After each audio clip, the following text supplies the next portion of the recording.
And if one of them things wouldn't have lined up, he would have asked some people not to draft you. That's what my honest to God, I believe that wholeheartedly.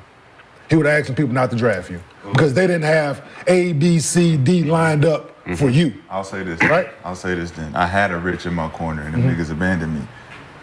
See, but I don't think that about him. Well, you hear Right? what I'm saying? Yes, absolutely. Yes, I hear what you I was in that circle specifically. Okay. Them specifically. Yeah. Okay. Rich sat here and said, yeah, Shai, when you decided to go somewhere else. Yeah. I was with them. And I was left on the table.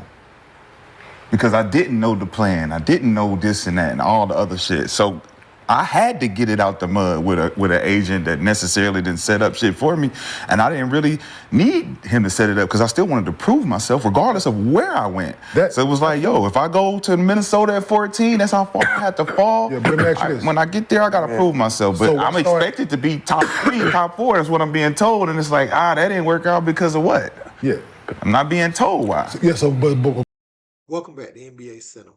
So we have to talk about Rashad McCants' response to Rich Paul. We're going to react to this. Now, Rich Paul has some words to say, calling Rashad a hater, when speaking about Bronny. Now, some people are saying he's hating, he's salty about his own NBA career, while others are saying, no, Rashad is giving good feedback. He's calling it like a lot of people see it. But, Gilbert Arenas and some others want to maintain that relationship with LeBron, so they want to say all the right things so they can get a Rich Paul, on their show. Or maybe potentially get LeBron after he retires, or get Bronny to come on their show. So they're playing a politics game.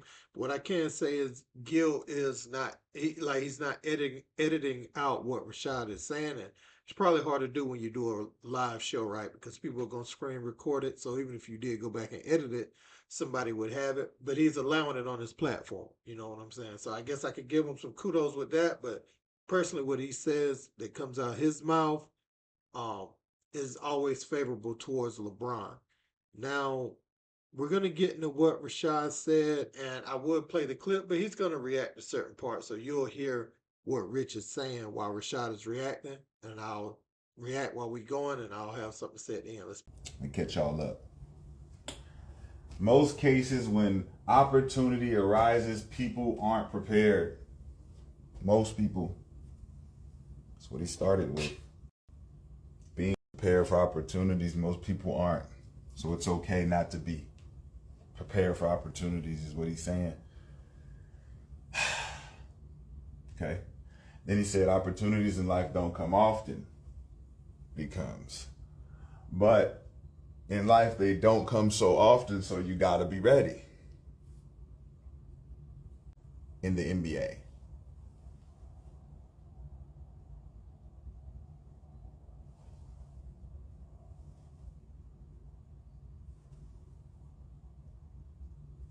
But we have a job to do.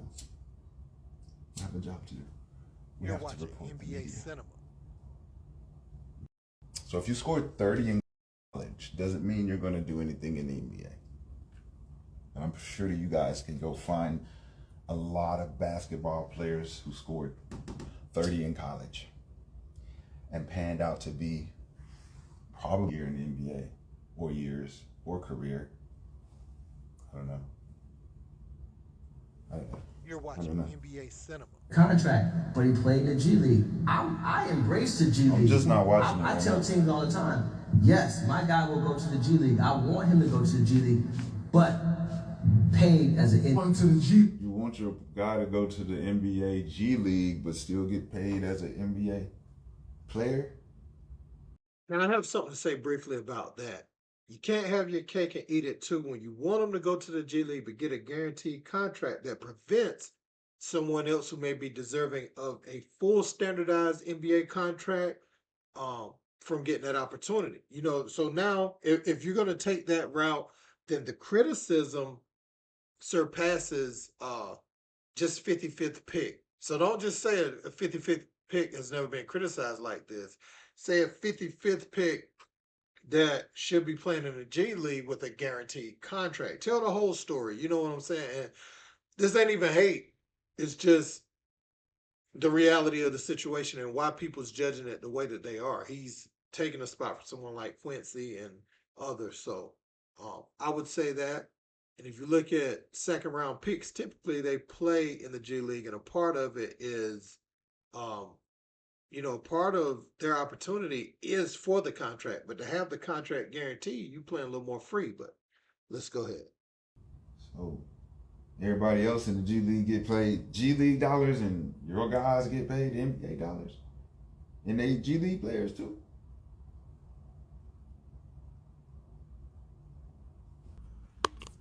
They asking for another dead body. Candyman, Candyman, Candyman, Candyman, Candyman.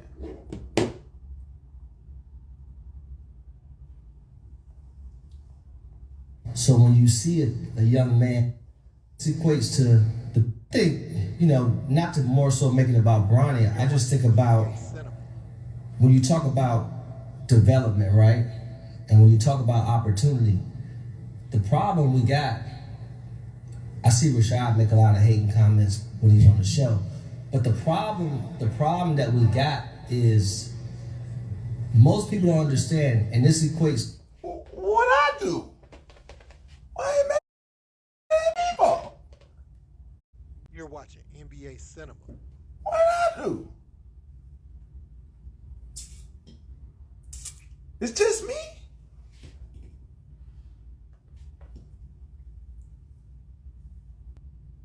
The people, I see Rashad make a lot of hating comments when he's on the show, but the problem that we got is most people don't understand, and this equates to the people out there in your life as well. Most people don't understand.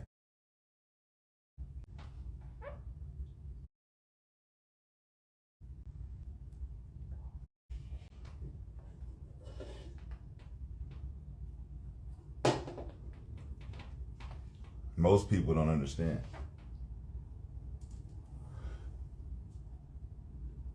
This feels very reminiscent of a Kendrick Lamar Drake beef. The opportunity in most cases, you're underdeveloped.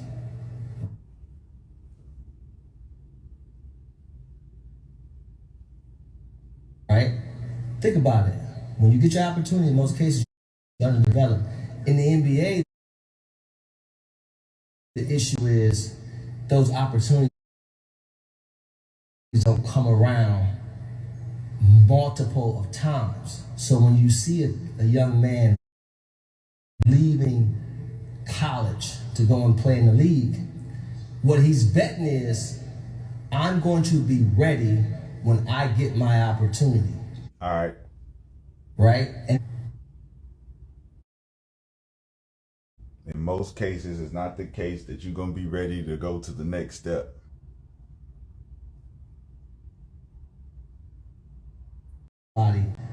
To somebody who has been proven consistently for several years.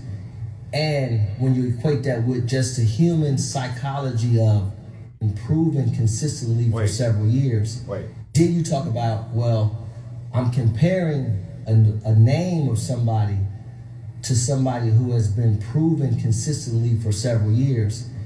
And when you equate that with just the human psychology of, I'm doing bad, so I want you to do bad too. You put all that into the middle of the table. Put y'all in the middle of. Put y'all in the middle of a table. So after all that, you put us in the middle. Who is us? Who is y'all?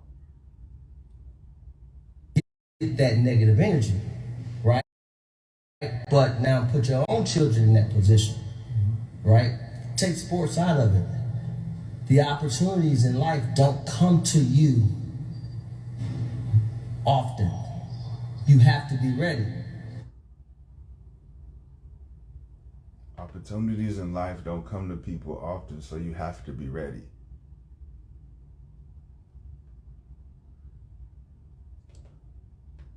Most people can't say, when a conversation came my way, I was actually ready to do things, because I take myself, for example. There was no opportunity for me. It was told to me there was no opportunity. My readiness came from the way able to think at that moment. So in that exact moment, you know what I said? I don't need a title. I don't need a position. I don't need a high salary. I'm going to make something for myself. Okay, Rich, salute to what you're doing for these players and the integral part you play in their careers. But let's not act like you have access to one little thing that most people don't, and that's LeBron James being your friend, LeBron James putting money behind you, LeBron James, uh, really just putting you in position like he did his son. You know what I'm saying? And nobody is even, I think most people, most sensible people are all for the fact that it happened, that he put Bronny in the league, right?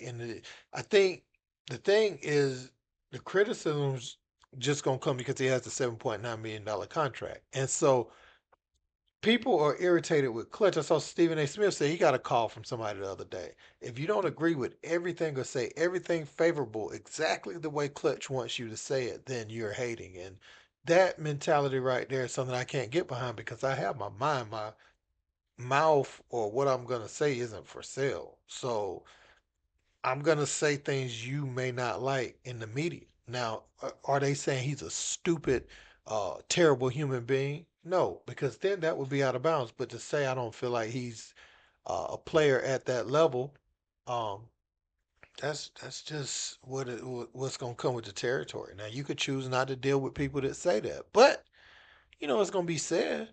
And if it's not said on TV, it's said behind your back. These conversations ain't coming from nowhere. Some people are smiling in your face and saying it behind your back. So which one would you prefer? The person that um doesn't get on a large media platform but really harbor those feelings, have those conversations behind your back, and then you get that information based off someone who loves drama that comes and tells you what was said by that person and then go back and say what you said to that person to stir up drama? Or would you prefer the person that says it on television and you ain't got to wonder how they feel?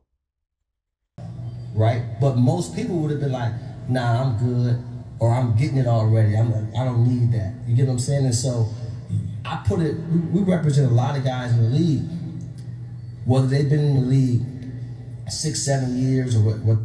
Talk about taking a chance on preparation and opportunity.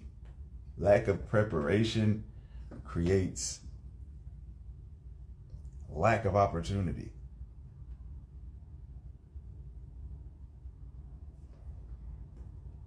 How dare you show up to an opportunity unprepared? Huh? How you deserve the opportunity you're not prepared?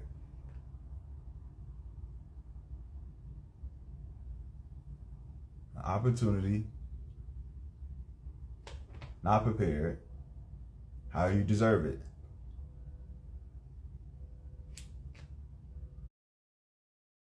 There's a place to go to prepare for the opportunity.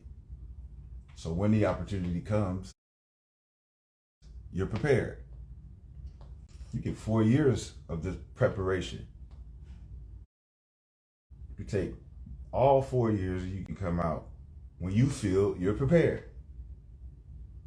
And then he says, oftentimes, you're not, even though you think you are.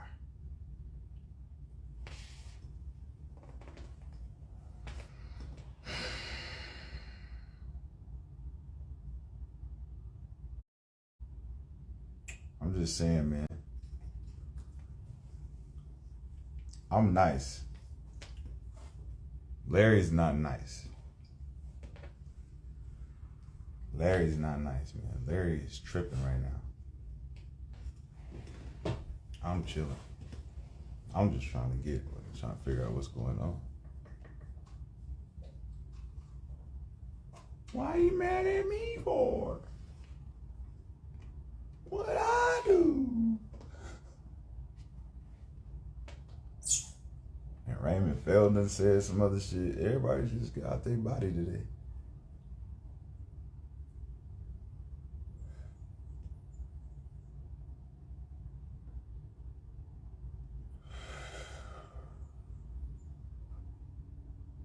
Hey man, we don't care. It's gonna get scary. It's gonna gonna get scary. Imagine if I was being nice before. Imagine if I was just giving perspective on the idea that staying in college could have made him a lot more valuable. All right, let's say I'm wrong. We gotta praise everybody.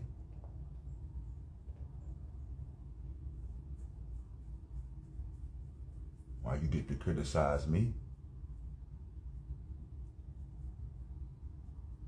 See, I don't accept praise or criticism. I don't really see either of them being beneficial, so I lay in the middle.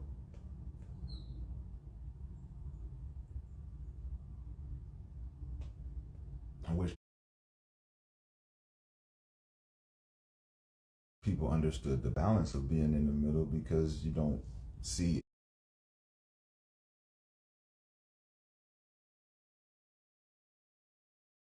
ego on either side. But see, y'all get shit confused. The difference between hating and correction is two different things. Funny or not, truth is truth. You can't hide it. So we allow everybody to say their truth. That's how niggas feel. That's how you feel.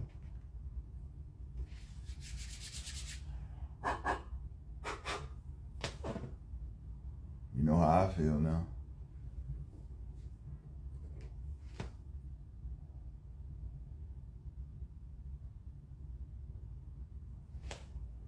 You know how I feel now.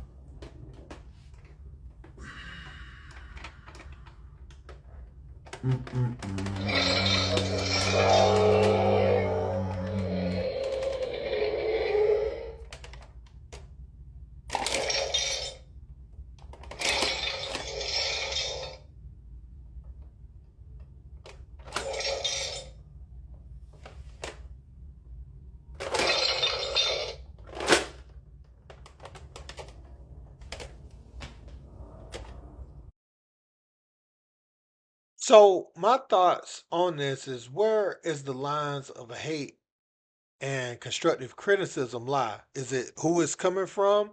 Is it the actual content of what's being said and the context that it's in? Because I think some of the things Rashad has said about Bronny is absolutely true. And I think in a room of people that may not want to tell the exact truth or their truth about it and play the politics game with LeBron and stay favorable with him, I think that's going to be framed a certain way, but I think Rashad is genuinely just saying how he feels. And so both things can be examined from both sides. I'm not saying that everything he says is true about Bronny, but I do believe some of them criticisms, right, about him needing to be in the G League, him not deserving of a spot. I mean, I think that's true. I also think it's true that LeBron has flexed his muscle and done that. And it is what it is at this point, and there's no need to beat the dead horse extensively. The only reason I'm talking about it is because Rich Paul and Rashad McCants have a back and forth going on based off of that. And I'll say that Rich Paul really didn't say anything, man. It sounded like a word salad to me. Most people ain't ready for their opportunity, but you have to be ready for your opportunity. I mean, I don't know what he's saying with that, but Rashad was managed by Rich Paul. He said back around 2005, and he was with that team. Who knows how much of that plays in? That's the reason I added that clip at the beginning, because for those that's gonna say he has some sour grapes towards the situation, it would be that, right? It would be that you were in with them and you're not anymore. And Rashad has been known even as a rebel with Roy Williams and during his time at Carolina, right? They say he rebelled against certain things. So um what I can say is somebody like Rashad McCants, even though I think some of his takes have been absolutely ridiculous, but some have been good, just like anybody else, right? But I think I can respect a person that can go against the grain when they feel like stuff needs to be called out. Not a contrarian just for the sake of being one, but someone who can point out something and say, no, this is not how it is in a room full of people that's just agreeing. I can kind of respect that because I can expect that person to call me on something if I'm out of bounds or something like that. So again, I think the Bronny conversation is sensitive because people are such fans of LeBron James. You have to watch what you say about anything to do with him. And people get to a place where everything somebody they like does is right and everybody else is just hating this, not going along with them. And they do receive their fair share of hate, right? Even at that level. But sometimes people just telling them the truth, right? Um, it's not all everybody's not always hating every second of every day. That's not what I see this as. I think Rich Paul wants to paint that narrative um, that all these haters exist, but certain things are happening behind the scenes that they would never disclose. When you're calling every team telling them not to draft Bronny so he can go to the Lakers and you manufacture that moment like this, and then it's okay. It's okay to do that. But when you do that and tell the American people this ain't what happened, and make them feel like they're stupid, then it feels like you're calling us stupid and you just do whatever you want. Don't say nothing about it. Just let it be. But don't then tell me that ain't what happened. And I just saw it happen with my own eyes. So did millions of other people. So, you don't know, man. Let me know what you guys think in the comments. Don't forget to like, share, and subscribe. Till next time.